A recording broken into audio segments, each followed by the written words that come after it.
The RV Show USA. Hi, it's the RV Wingman, and welcome to today's podcast. Before we begin, make sure and download my latest free RV report. It'll save you thousands when buying or selling an RV and prevent you from being ripped off. My latest report is available now at freervreport.com. The RV Show USA. Start living the RV dream today. And welcome everybody. Glad you could join us. Alan Warren here, the RV Wingman. Pull up a seat around my virtual campfire where we're sitting around talking about RVs and camping and just good old-fashioned fun with some of today's most popular RV influencers. The RV Show USA. Start living the RV dream today. This virtual campfire is brought to you by the RV Dealers I Trust Network. RV dealers I have personally vetted. RV dealers I trust. I think you can trust them too. Check them out at rvdealersitrust.com. The RV Show USA. Start living the RV dream today. And welcome to the RV Show USA, everybody. I hope you're getting in the holiday spirit, that the TV news isn't getting you too depressed. My suggestion, turn it off. Little of that goes a very long ways, but welcome to the RV Show USA. I'm Alan Warren, the RV Wingman, and today you'll meet a man who lives off-grid. And I mean, he and his wife literally and figuratively live off-grid. And I find him most interesting. I think you might as well. Our friends from the Happy Camper radio show, Skip and Daniel, are diving into something that sounds pretty cool called CamperAlerts.com. We'll also have a best of segment from our friends at the Camper Report that I think you'll enjoy. But first, you're about to meet a camper who has pretty much perfected penny pinching when it comes to camping. And I say that in a most positive way. Carolyn Higgins is a full-time RVer who lives in her motorhome and boondocks much of the time. She's also got a very nice YouTube channel called Carolyn's RV Life. And she says that camping is a whole lot more fun when you take the stress out of it, like the stress of spending money needlessly. Hack number 1 is saving gas. Gas prices are on everybody's minds these days. So my number 1, actually I have 2 tips here for saving gas. Number 1 is use an app like Gas Buddy so that you can find places along the way where you can get the cheapest gas prices. Actually, I have 3 here. Don't drive over 60, 65. I read recently that every mile you go after 55, your gas mileage decreases exponentially. So the slower you drive, the better you're going to be at saving gas, and the lower, of course, your cost is going to be. My biggest tip, though, for saving gas is just don't travel a lot. If you're coming out here out of necessity, just don't travel a lot. Find an area that has everything you need with enough national forest that you can move the minimal amount of miles, the minimal number of miles every 2 weeks. So you can have, I've talked about this before, you can kind of have a rotation. You're here for 2 weeks, you're someplace else for 2 weeks, you're someplace else for 2 weeks, and then you can go back to your original spot. Most national forests say you can stay 2 weeks and then you need to leave for 30 days. Check every national forest to make sure. But find an area that you enjoy that has everything you need and just do a circuit in that area. Don't do a lot of traveling. I don't spend that much when I'm just traveling in one region. So that's my number 1 hack for saving money. Tip number 2 for saving money living in an RV or anywhere for that matter is to make sure you get an affordable cell phone plan. And number 3, boondock instead of paying for expensive RV parks. Like I said, follow the rules, go to National Forest, Bureau of Land Management, and all the other places, and I'll put a link of suggested videos in the video description. I've talked all about how to find free boondocking and all the places that you can find boondocking. So boondock instead of staying in expensive RV parks or campgrounds. Even an annual state park pass is going to cost money, whereas boondocking isn't going to cost you anything. So boondocking and dispersed camping is a great hack for saving money. The fourth hack I have for you for saving money is to find free dump stations. Dump stations have gotten more expensive since I've been on the road. Some places you might have to go to an RV resort. It can be high as $20. So if you use an app like Santa Dumps, you can search out free dump stations. Sometimes I notice in New York, the water treatment plants have free dump stations. Some states have free dump stations at their rest areas. I know, Alabama has them at some rest areas. Georgia has them at some rest areas. There's a couple states in the West too. So that's it. Use an app like Santa Dumps, which is free, to find free dump stations, and you can often get free potable water as well. So that's my fourth tip for saving money living in an RV. Number 5, buy what you can afford. If you're just starting out, or even if you're already on the road and you've got these hefty payments that are, a constant choke around your neck every month, you have to make an RV payment, it might be time to think about getting rid of it and downsizing to something you can afford. But if you are planning your RV life and just starting out, don't go for the $100,000 rig that's going to give you a $300-$400 a month payment. Buy what you can afford. And as you save money living in an RV, which hopefully you will then be able to move up. So start off with whatever you can afford, even if it's a van. If eventually you want to live in an RV, but RVs are really expensive right now after COVID, start with a van. Live in a van for a year. Save enough money so that you can then trade up. So just buy what you can afford and say no to debt, say no to payments. That's the huge way you can save money living in an RV. Number 6, stop buying expensive detergents and soaps. And face care and makeup for that matter. I don't know. I see a lot of women in the RV life who still like to wear makeup. For me, that was a joy and a liberation to be able to get rid of that living in this life.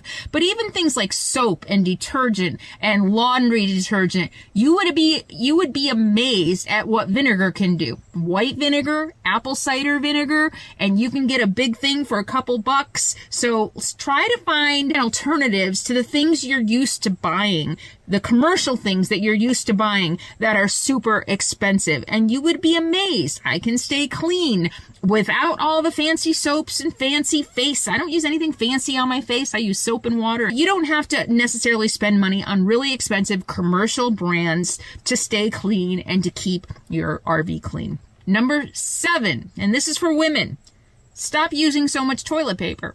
Have you ever thought about how much toilet paper women use compared to men? And that adds up. So take a tip from backpackers and just use a pee rag. You can use a handkerchief. You can use, there's microbiome, they actually sell pee rags that are antibacterial, microbe, whatever, but they're expensive. You don't need that. On the trail, all the long hikes I've done, I've used a pee rag. It's a hanky. You use it, you hang it to dry, you rinse it out every day, and it's fine. And you're going to use a lot less toilet paper, which is going to save you a lot of money in the end. And tip number 8, don't throw a lot of your vegetable scraps away. You can make soups, you can make sauces, you can make broths. If you're a meat eater, use every part, use the bone, use the fat, use everything to make broth. You can make soups ahead of time and put them in the freezer. And just don't be wasteful with any food that you have or any food scraps. Try to use every bit of food that you have. And there's a common misconception that eating healthy food is more expensive than eating prepackaged canned foods and things like that. That is not true. You can buy rice, you can buy potatoes, you can buy vegetables, and you can make big, huge pots of soup, put them in the freezer, and have them easy to grab when you're traveling. And that's going to cost you in the end a lot less than prepackaged processed food. So that's tip number 8. Tip number 9.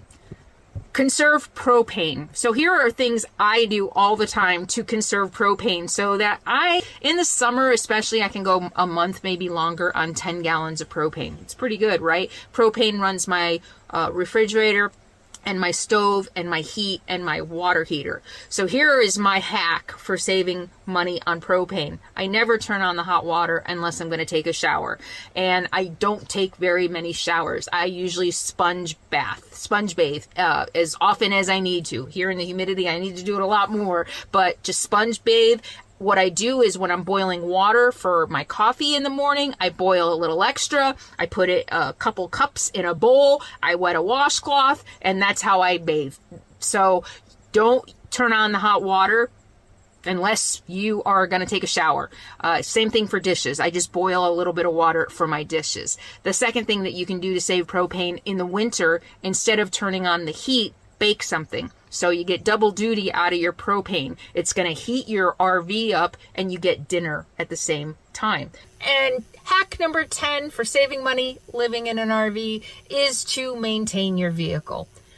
It costs a lot less for maintenance than it does for repair. So check your tire pressure regularly, check your brakes regularly, change your oil every 5,000 miles, check your fluids. Just maintaining your vehicle is going to save you a lot of money in the end. So what do you think? And what tips do you have that can help us save money when we RV? Again, as I said at the top of the segment, Carolyn Higgins has a YouTube channel, and for anyone who thinks that solo women camping is too difficult, Carolyn breaks it down by talking about the ups and downs of full-time RVing, obviously with a woman's perspective. You'll find her on YouTube under Carolyn's RV Life, but of course, we have a link to her as well at thervshowusa.com. Back with more after the break. Helping you to learn so you won't get burned. He's back on the radio again.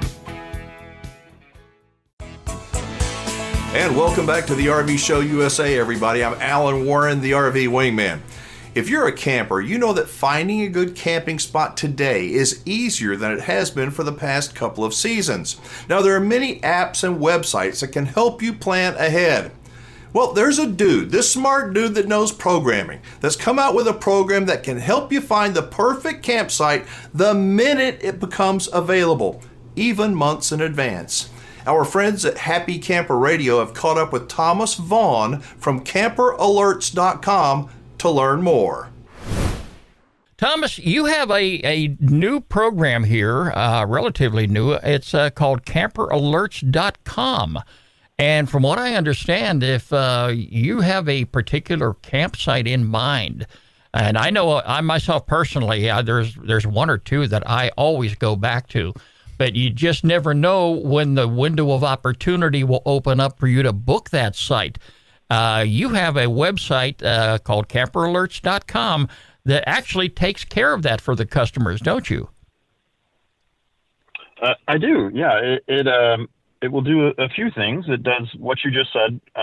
You can also just search for a campground and just say, let me know if any site becomes available.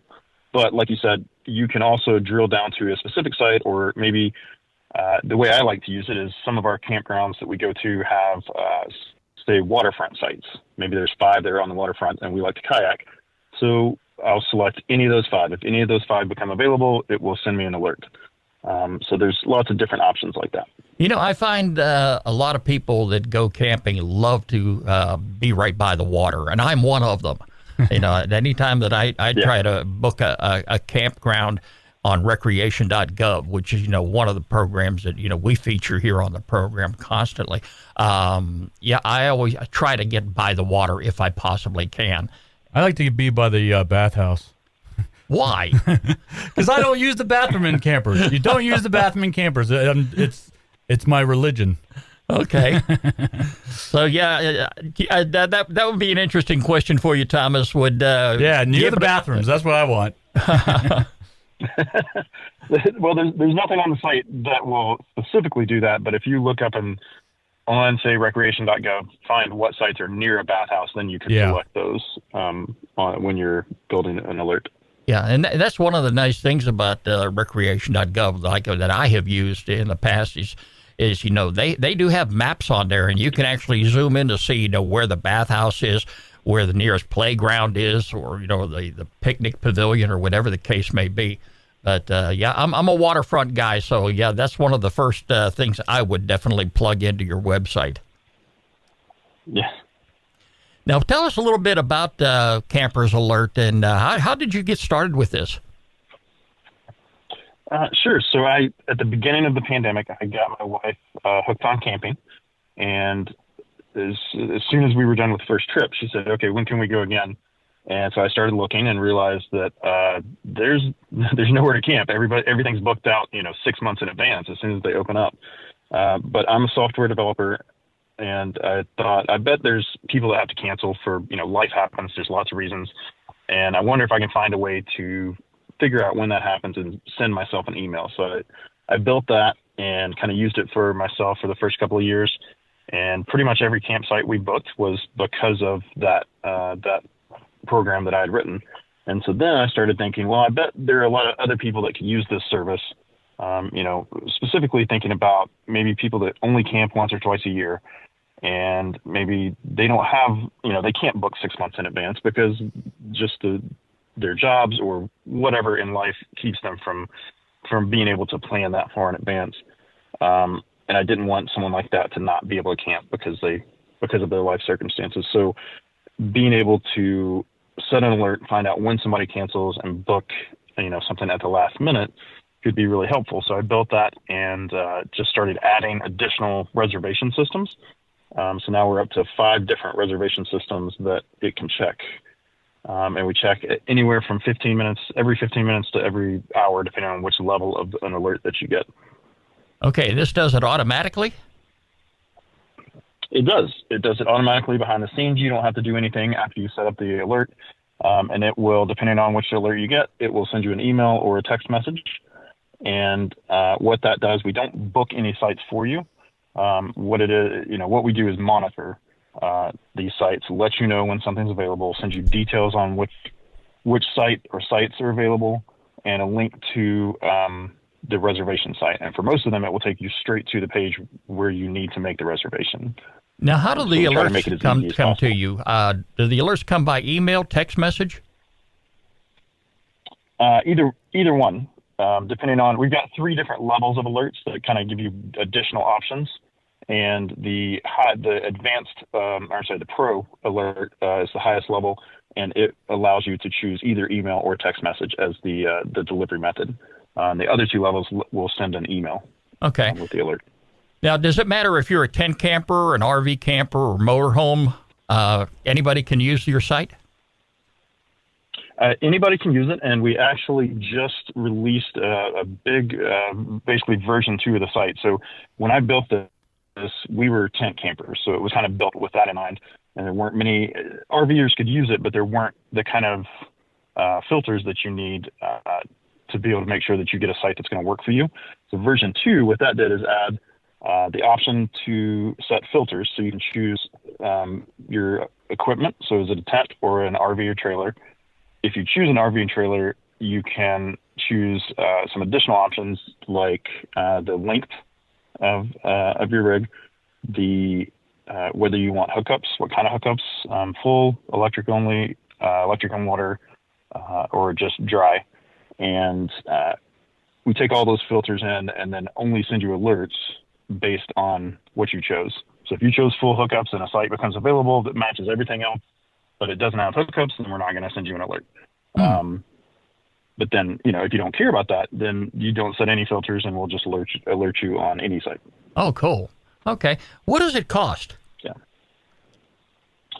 So the 3 different levels of alerts are, the lowest level is checks once an hour, and it is $2. The advanced level, kind of in between, lets you choose.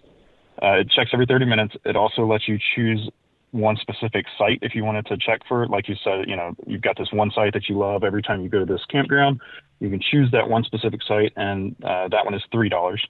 And then the pro level is checks every 15 minutes, lets you choose up to 5 specific sites, and also allows you to receive a text message alert instead of an email, and that one is $5. And these are one-time payments. Okay, that sounds really. That's one of the things that makes us different is that a lot of these other services that do something similar will they're based on a subscription model, right? So they will charge you a certain amount per month or a certain amount per year, and you get more. Maybe if you camp a lot, that might be a better option. But some of these people only camp, once or twice a year, and paying $40 to be able to get, set one alert is not that great. So with Camper Alerts, you can buy individual alerts, so it meets your needs. And that's how that works. Now, what if you don't find any sites available? Well, I think the way I put it on the site is on the frequently asked questions on our site is I can't predict the future. So I don't know that whether or not someone will cancel. It does happen a lot. Like I said, I've been using this myself for over 3 years now. I think I can count on one hand the number of times that an alert just didn't find anything. Mm-hmm. Most of the time, something opens up. But what you're paying for is a monitoring service. And so it is, we don't guarantee that something will open up. But like I said, most of the time something does. Mm-hmm.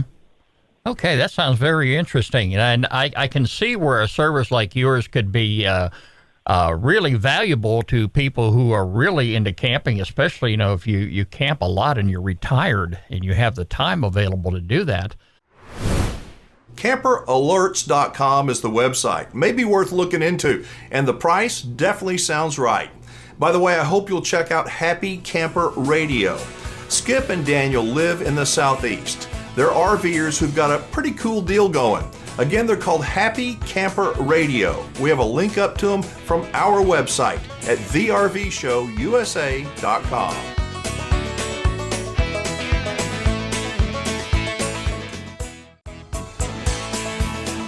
And you got the RV wingman behind the wheel here. Welcome back to the show, everybody. This is the RV Show USA. So here's a question for you.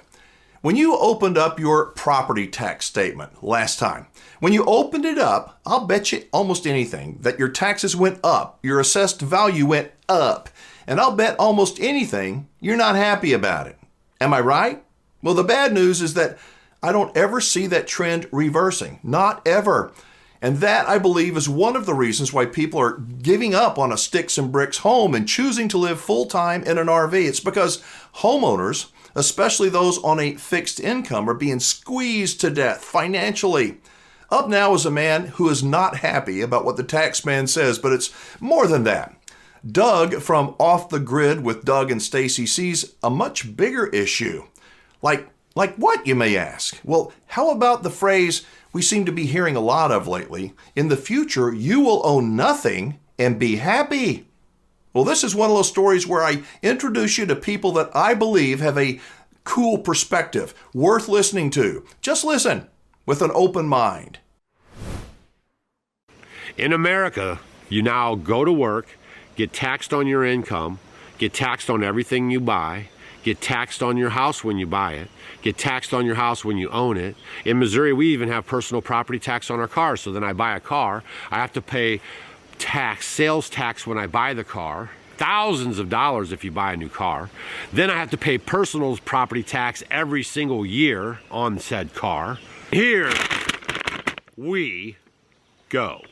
You're going to own nothing and be happy. I'm going to try to walk you through how I think they're going to achieve the goal of you owning nothing and being happy. They're already programming it in the kids' minds, right? Like the schools, and now with cars, you can just hit an app and you can, go get someone's car that they're not using. You can use the car for a small fee and then leave. You got the Airbnbs. You can just pop in, stay for however long you want, and then you can leave. You have all this like ride sharing, right? So I have a friend of ours who has a business with boats, and it's the same kind of a thing. They just leave all the boats there at the lake, and then you have an app on your phone, and if you want to rent a boat, you just hit the app, and then you just go get the boat, and you have no cost of ownership, no storage. You don't have any of the maintenance, taxes, liabilities as far as ownership goes.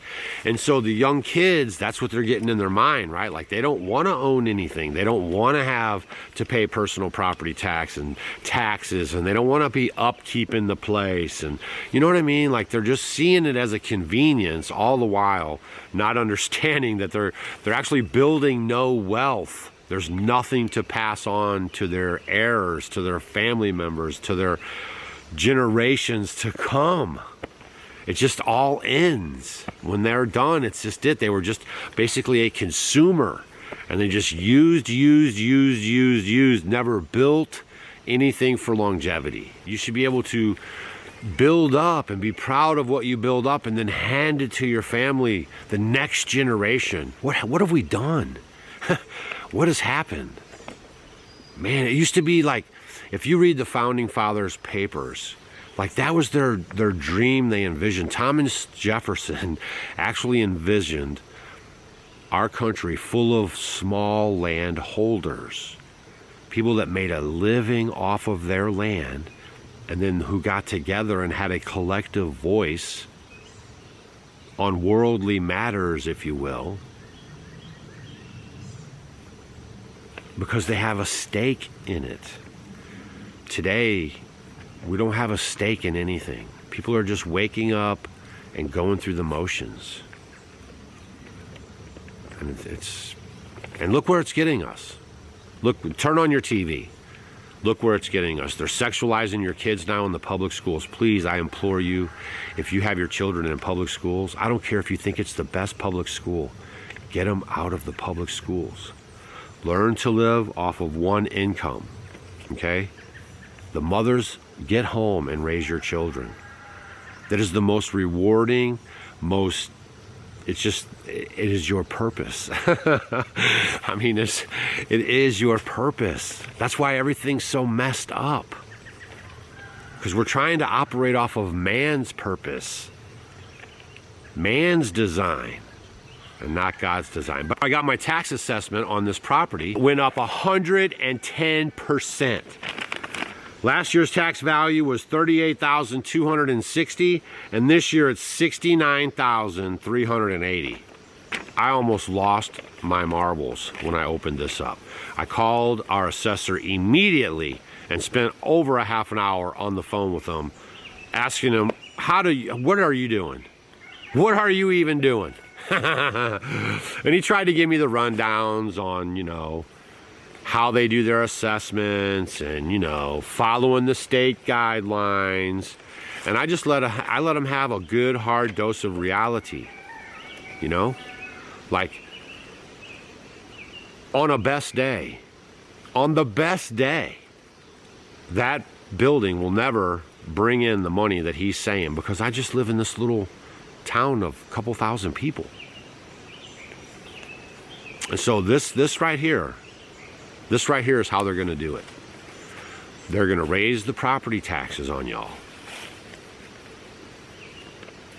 And you're going to be priced or taxed right out of your house. Okay? Please, y'all, I know we don't like to be involved with the government. I know that. But we're going to have to get involved. It's time. It's time that we get involved, and we have to make this is the first line of defense, is going to the meetings and making our voices heard. I mean, I'm sitting there telling this guy, like, you're taking an anomaly and you're turning it into a regular event. Like, you're trying to take COVID and people leaving the cities because of all the tyranny that happened and coming up here and buying some property and overpaying for it.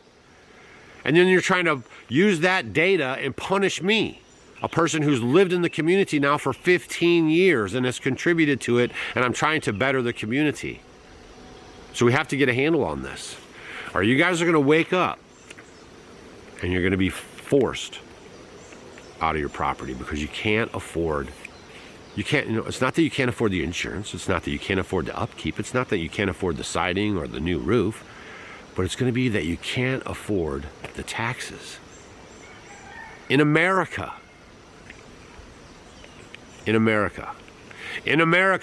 you now go to work, get taxed on your income, get taxed on everything you buy, get taxed on your house when you buy it, get taxed on your house when you own it. In Missouri, we even have personal property tax on our cars. So then I buy a car, I have to pay sales tax when I buy the car, thousands of dollars if you buy a new car. Then I have to pay personal property tax every single year on said car. I mean, when is it going to stop? I have to pay tax when I buy food, tax when I buy clothes, tax when I buy gas, tax when I buy shoes, tax when I buy tires.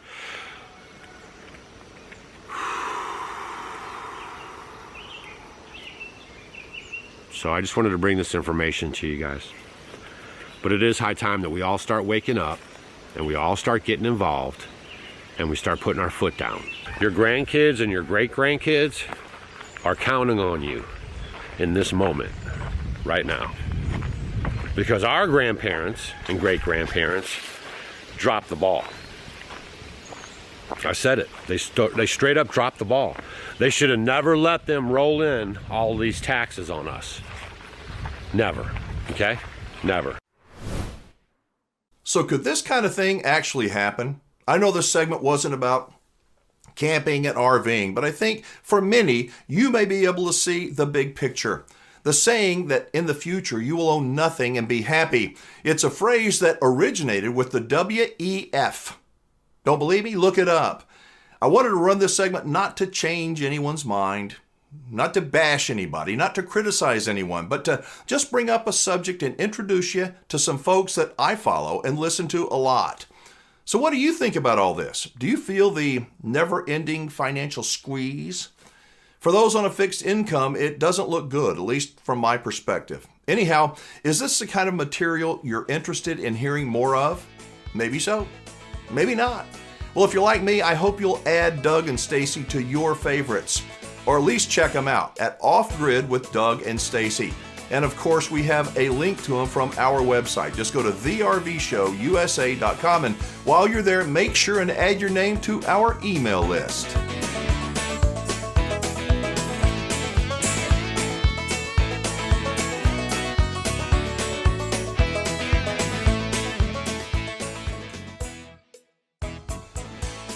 Hey, it's the RV Wingman, and before we roll into our next segment, I want to invite you to join me around my virtual campfire on YouTube. That's right, the RV Show USA has a YouTube channel where you'll find the video version of today's radio show. And welcome to the RV Show USA, everybody. Alan Warren here. I hope you're enjoying the beginning of the holiday season and that you're spending some time with your family and friends. You know, the time between Thanksgiving and New Year's is a great time to get outdoors if you can. Campgrounds are less crowded this year, and you can probably save some money with off-season rates. All right, so this next segment is from the best of the RV Show USA. It's a story that ran earlier in the year. It's with our friends at the Camper Report, who are not only talking about RVs, but one particular company that's also in the marine industry. They also talk about some pushback that some communities are getting that are saying, no more campgrounds in our area.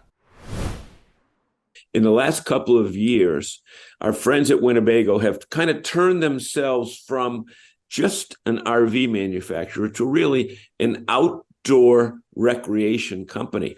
And, because they've got boating and they've got so many other ventures.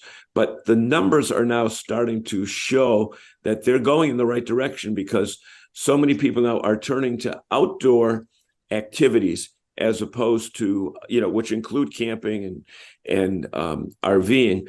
But a lot of these people are doing this because they find that traveling by airline, as you and I well know, it's just not as convenient as it used to be. And you know what? They're doing more things outdoors. What do you know about that?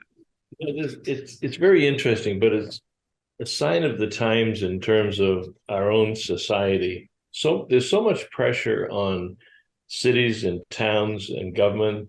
We've got rising crime, we got homelessness in the streets. There are a lot of things that put pressure on people in their daily lives. They have to, go to work and look at these zones. They get, criminals shooting up people on weekends. It's not a good environment out there. And so you can see it's not laughable. I shouldn't be laughing about it. But you can see why they thirst for that weekend. and their ability to get away. And where's the best place to get away is on the great outdoors, whether it's a hike, whether it's a boating trip, whether it's swimming down at the old swimming hole. So it's kind of a return to what life was like many years ago, but they're seeking out quietness, camaraderie with people that have like-minded ventures on the weekend. So there's a downside, because of where society is, but we as RVers are not going to fix the ills of society. That's what we have government for. Government gives us the country, and a safe country at that. However, as the RV industry and the outdoor hospitality industry, we give people exactly what they need at this time in our country's history and in their own lives. Yep. And, there's a quote here from our friend Mike Happy, who's the president and CEO of Winnebago Industries, which, again, it's their more than just RVs. It's clear that interest in activities like camping, boating, and hiking continue to rise as more people become exposed to them and experience the benefits of spending more time outside. Now, you and I were flying back from the Winnebago meetings in March of 2020 when that thing called COVID was just going on. And since that time, from 20 to 22, 82% of Americans indicated that they participated in outdoor activities such as camping and hiking at a location away from home, boating, or visiting a state or national park. Now, that trend continues as 97% of Americans say they plan to enjoy outdoor activities this coming year, an increase from last year. So those numbers are continuing to go up and up and up. And again, it's good for Winnebago because they'll sell more boats and they'll sell more RVs. But it's also good for Americans because, you know what, we became so stagnant that our activity was watching other things on TV. Now you get up to the great outdoors. Although, it's the variety of ways that we allow people to recreate. Yes, this is validation of Winnebago's investment in changing the image of the company to Winnebago Outdoors. And that can be a Grand Design fifth wheel. It could be a Chris Craft boat. It could be a Barletta pontoon boat, but they are making, I don't want to call them toys, but they're making RVs and boats that allow people to enjoy the outdoors more, as are many other manufacturers. But there's so many options between a regular campground, a luxury resort, a glamping resort. You can rent a cabin. You can rent somebody else's RV and go on a trip. You can go out and boondock because the technology is there. It's just, everything's coming together at one time that as people are totally frustrated in their personal lives with their schools, their government, their cities and towns, that the free time that they have off, they want to do something different, relaxing, and healthy. And like Mike says, the outdoors is a place to find health and happiness, to create cherished moments with the family and friends. That's what we do as an industry. That's what we do. So we're on top of the mountain. Okay. And we usually have good news here on this show. But you know what? You talked about glamping and camping, and we were up, you're in Maine right there with that Portland headlight right behind you. Okay. We were camping up in Maine this weekend, and there are stories of communities where there are glamping and campgrounds planned that are now pushing back because that expansion from 2020 to now, with the increase in demand for camping, has made campground ownership very profitable. So as they continue to grow and expand, companies are saying, wait, that's enough. And our friends at Terramore, which is part of KOA, and Under Canvas, which is another company that already have existing facilities in the great state of Maine, new companies are coming in and trying to duplicate that. And the small towns are saying no. And even to the point where when we were in Bar Harbor this weekend, our host there told us that the town even wants to stop the number of cruise ships coming into Bar Harbor because it's inundating the town on certain days of the week when the regulars can't get around. So, in fact, I think the day after you were there was 3 cruise ships. Correct. In the Bar Harbor. Yep. And with about here, 5,000 people. Yeah, and Maine is kind of unique because you got Southern Maine, which is the real touristy, the New Hampshire coast, the Maine coast. Portland is a major city. They're more like the rest of the urban, the major city environments in the country. Yep. You got mid coast, but then you got the North Country, and in the North Country, that is still rural Maine. So, and Arcadia is up in that area. It's peaceful, it's quiet, it's serene, and a lot of the people up there are rebelling. They are not voting when these people come before the planning board. Whether it's 6 glamping tents or 600 RV sites, they're pushing back on it. A lot of the projects have been delayed. And that's the benefit of town government. That's their town. What people in the town want. So as much as we promote the RV industry and camping and glamping tents, as we said before, all the things that we can do, that doesn't get them excited. That doesn't get the Mainers excited. That's a slow road to Not success by any up means. there. Right? I know there was one particular project. I forget the town, but the organization that wanted to develop 12 acres of camping on 200 acres of total land, were told that's too dense. So, they were only going to use 12 acres out of 200, and the people pushed back. There are indeed challenges facing the RV industry. A softening economy, uncertainty. Some communities, as you heard, are pushing back against what they may see as the overdevelopment of their area. And that's certainly understandable. It's a problem that will work itself out. Now, the good news is that people still want to RV. They still want to get off the pavement. They still want to escape to places that are peaceful. Unfortunately, those are not the easiest places to find. As we begin to wind down 2023, now may be a great time to look at another camping trip. Maybe even an off-season, over the holidays trip. As I mentioned, off-season rates can be quite attractive right now. Thanks to Bob and John with the Camper Report. You'll find them on YouTube, or we have a link to them at thervshowusa.com. All right, they're giving me the signal to wrap it up, but before we do, to get the latest version of my free RV report showing you how to save thousands of dollars when buying a new RV and learn how to not get ripped off, you can download it right now on our website. Yes, you can, at thervshowusa.com. And remember, if you're looking for a great RV dealer to do business with, I hope you'll check out those of the RV Dealers I Trust network, providing the absolute best buying and ownership experience ever. Go to rvdealersitrust.com. And finally, a special thanks to you for joining me around our virtual campfire. Till next time, I'm Alan Warren, the RV Wingman. Be safe, have fun, play nice, and don't leave your good manners at home. The RV Show USA. Start living